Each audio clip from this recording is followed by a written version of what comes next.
मैं आत्मबोध समाज सत्य सनातन निज नाम धर्म की तरफ से आज इस सत्संग का जो आयोजन किया गया है, मैं इस समाज के तरफ से सभी संतों के तरफ से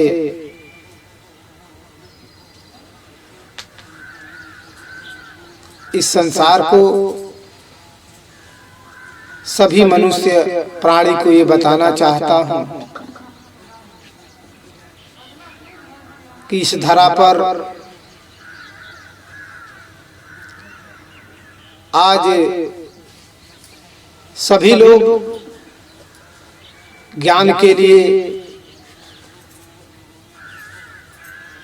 अपने जीवन को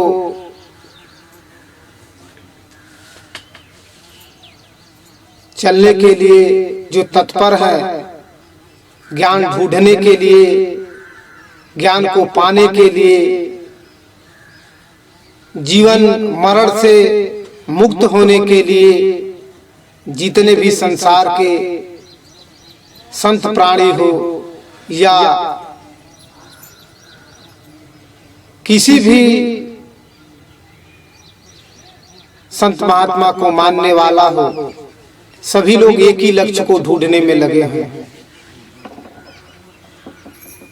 क्या? तो इस जीवन से कैसे मुक्ति पाया जाए, इस जीवन से कैसे मुक्त हुआ जाए। पहले ये जानना होगा कि मुक्त का अर्थ क्या होता है, मुक्ति का अर्थ क्या होता है। मुक्ति का अर्थ होता है छुटकारा।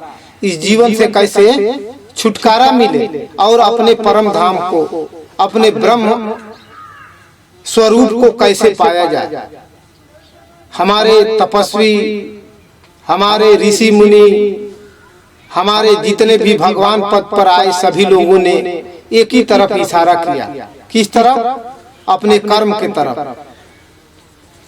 कर्म को सुधारो, कर्म को अपने जीवन में ऐसा बनाओ, इस संसार के प्रति ऐसा बनाओ ताकि लोग जो है दूसरा उस कर्म को देख करके ललायित हो कि मेरा भी कर्म ऐसा बन जाए। सभी जितने भी हमारे संत महात्मा आए इस सृष्टि में, ऋषि मुनि आए, सतीव्रता पतिव्रता जो है सतिया आई, इस संसार को आकर के अपने कर्मों के ही बल पर सींची। आज इस संसार में इतना अंधकार, इतना बेविचार फैल गया है कि आज जो है कोई किसी को चिन्हने वाला नहीं है। यहाँ इस संसार में, इस भारत भूमि पर इस सत्य सनातन धर्म जहाँ स्थापित हुआ, पूरे विश्व को एकजुट लेकर के चलने के लिए, एकजुट में पिरोने के लिए यहाँ जो है सबसे पहले कमी कहाँ आती है कि हमारी माताएं बहनें, हमारी स्त्रियां सुरक्षित नहीं है। ये क्या है? मन का विकार है। पहले इसको शुद्ध करने के लिए मैं सभी धर्म गुरुओं से बताना चाहता हूँ, कहना चाहता हूँ, सभी ऋषि मुनियों से कहना चाहता हूँ कि सभी लोग पहले कर्म को सुधार में लाएं और अपने अनुयायियों को कर्म में सुधार में लाने का प्रयास करें। पहले स्वयं सुधरे और फिर दूसरे को बताएं। यहाँ तो तमाम संत के नाम पर जो ढोंग पाखंड बना करके, संत के नाम पर जो चोला पहन करके जो स्त्रियों का शोषण किए हैं, ऐसे संतों से पहले सतर्क हो। ऐसे मजहब चलाने वाले लोगों से सतर्क हो, क्योंकि ये लोग सिर्फ पैसे के लालच में, धन वैभव के लालच में, अपने ऐशो आराम के लालच में ये किसी को पहचान करने वाले नहीं हैं। ये सिर्फ क्या है? पैसा कमाओ, तुम कहीं भी जाओ। और यहाँ वेद शास्त्र हमारा बताता है, हमारा उपनिषद बता रहा है कि जितने भी महात्मा आए, जितने भी संत आए, सिर्फ अपने रोजी रोटी चला करके इस देश का कल्याण किए, ऋषि मुनियों का कल्याण किए, इस समाज का कल्याण किए। लेकिन आज आप विचार करिए, आज आप संसार में चल करके देखिए तो सबसे बड़ा धन किसके पास है? बाबा लोगों के पास। बड़े बड़े मठाधीश के पास, आखिर वो धन होगा क्या? संसार के लिए वो धन है, इस समाज के लिए धन है। समाज उसको चाहिए, क्योंकि समाज को धन की आवश्यकता है, समाज को इस संसार में चलाने की आवश्यकता है। संत को क्या चाहिए? ब्रह्म ज्ञान की आवश्यकता है, और ब्रह्म ज्ञान से क्या होता है? निज ज्ञान की आवश्यकता है, सतगुरु की आवश्यकता है। उसको पाने के बाद क्या हो जाता है? वो संत महात्मा मुक्त हो जाता है, मुक्त के रास्ते को जान जाता है, मुक्ति के रास्ते को जान जाता है। फिर वहां धन की क्या आवश्यकता है? धन तो सिर्फ क्या है?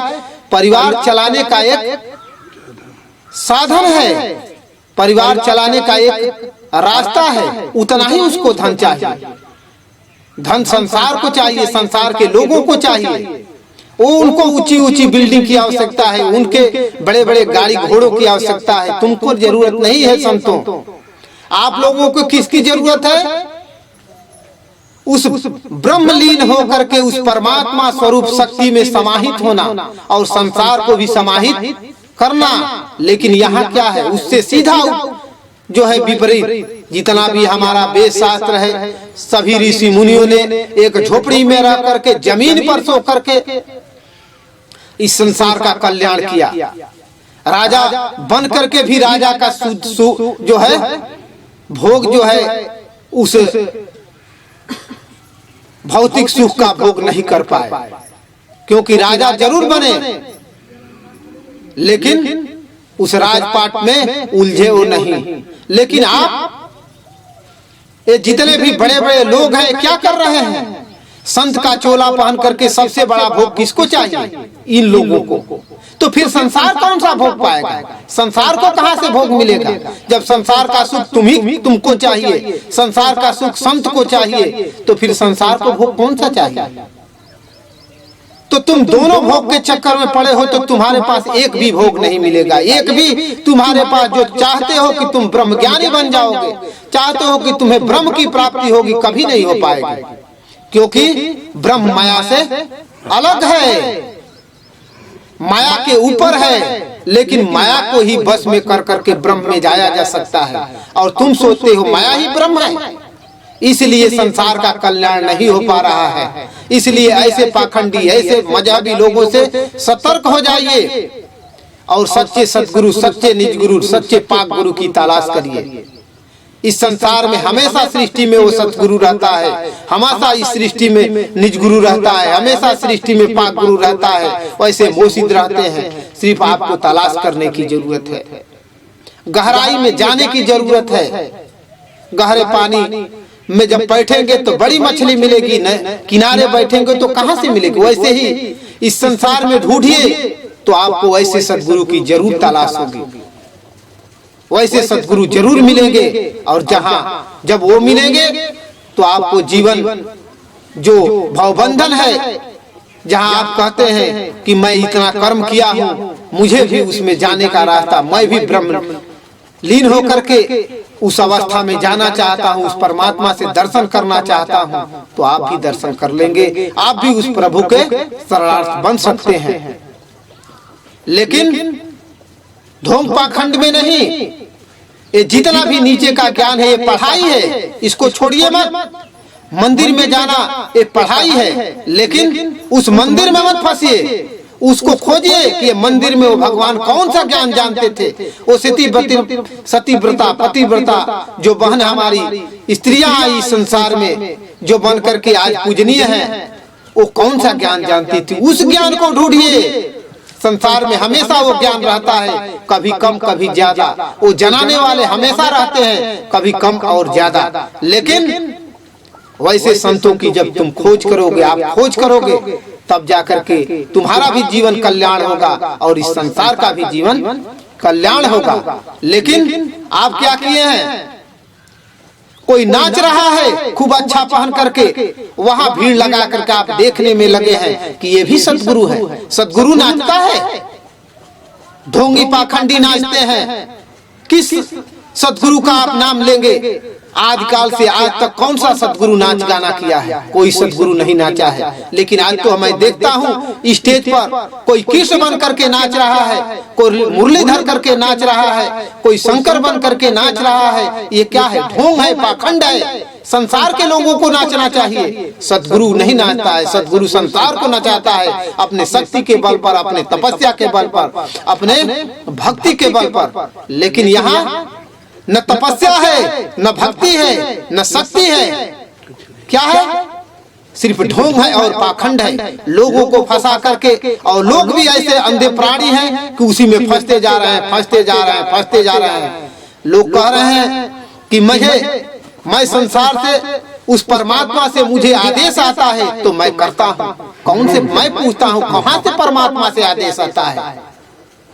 ये जितने भी संत महात्मा हमारे इस सृष्टि में आए, उन लोगों तो कहीं नहीं कहा कि मैं परमात्मा से आदेश लेता हूँ। उन्होंने कहा कि मैं अपने तपोबल पर, अपने शक्ति के बल पर, अपने विश्वास के बल पर मैं उसमें विलीन हो जाता हूँ, और जो मुझे शक्ति मिलती है मैं उससे संसार का कल्याण करता हूँ। लेकिन आज क्या है? आज जो है थोड़ा सा जान करके और इस संसार को एक आडंबर में डुबाने में लगे हैं। इसलिए इससे जागो मानो, जागो और जाकर के इस कल्याण रूपी रास्ते पर चलो और इससे बाहर निकलो। ये पाखंड है और इस पाखंड से बाहर निकलो। पूजा कोई गलत नहीं है, लेकिन उस पूजा करने वाला गलत है। क्यों? क्योंकि जितने भी धर्मात्मा आए, जितने भी संत आए, सभी लोगों ने पूजा किया। क्या पूजा किया? शिष्टाचार में रह करके, और शिष्टाचार में रह करके इस संसार को भी शिष्टाचार में लेकर के गए। लेकिन शिष्टाचार आज लुप्त हो रहा है। आज लोग कह रहे हैं, गर्व से बोलो मैं हिंदू हूँ। और मैं कहता हूँ आखिर आप हिंदू हैं तो किस तरीके से हिंदू हैं? कैसे हिंदू हैं? हिंदू अपने बिंदु को जानता है। क्या आप अपने बिंदु को जानते हैं? अपने जीरो को जानते हैं? जिस बिंदु को विदेश में जब गए स्वामी विवेकानंद, लोगों ने कहा इंडिया वाले जीरो हैं। उन्होंने एक बिंदु पर, जीरो पर 24 घंटा जो सत्संग सुनाया, उनके पास कौन सी शक्ति थी, कौन सा पावर था? उस पावर की आज जरूरत है। अगर आप हिंदू हैं तो सिर्फ कहने में नहीं, उस बिंदु को जानिए जो बिंदु चराचर में फैला हुआ है, सारी सृष्टि में फैला हुआ है।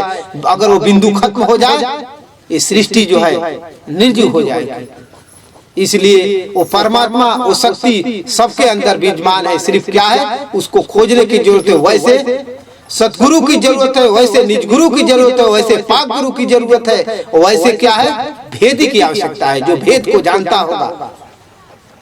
आज ये लोग भेदी नहीं है। आप जिनको देख रहे हैं, बड़े बड़े करोड़ों करोड़ों शिष्य बनाकर घूम रहे हैं, ये क्या है? इस संसार को ठप करके अपना घर द्वार बना करके, ऐशो आराम कर करके, एसी में सो करके अपना जीवन बिताने में लगे हैं। अपना जीवन ऐसा आराम बनाने में लगे हैं। संतों के नाम पर कलंक जो है पैदा करने पर लगे हुए हैं। इसलिए इन लोगों से सतर्क होकर के, अपने माता पिता के संरक्षण में रह करके, अपने माता पिता की सेवा कर करके सच्चे सतगुरु की तलाश करिए, सच्चे निज गुरु की तलाश करिए। निज मने होता है अपना, अपने आप की तलाश करिए। ये शक्ति सबके अंदर विद्यमान है।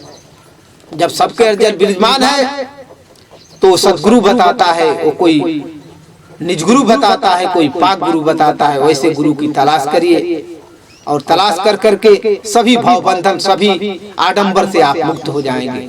मैं इतने ही पर अपनी वाणी को विश्राम दे रहा हूं।